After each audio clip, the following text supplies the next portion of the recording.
We continue our team coverage with ABC 10 News reporter Ryan Hill. He spoke with an eyewitness who saw the fire break out.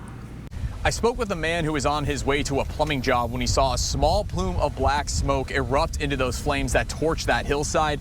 He also saw a man who was hurt during this fire receive medical attention, who was later taken to a hospital. The casual click of a hazard signal and cars flying by. In the distance, flames erupt on a hillside.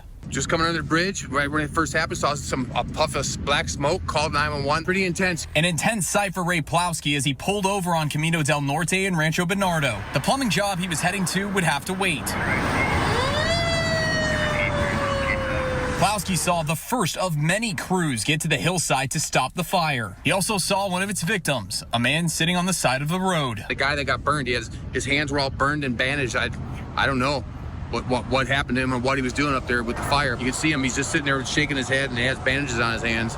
Pretty horrific for him, I bet. Evacuated, including the nearby Kinder Center. We did transport one burn victim via air ambulance to the hospital who was on scene. Looked like he was trying to put it out with his hands, I bet. You know, that's how his hands got burned. A hectic start of the middle of the week. The sixth fire in less than as many days. Humidity levels still down and winds expected to pick up once again. While San Diegans wait, for now,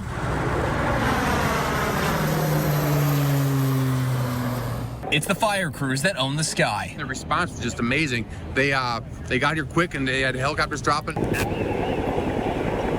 And an aircraft dropping, everybody was going at it fast. They knocked it down fast. Like, there was a real fast response. Ryan Hill, ABC 10 News.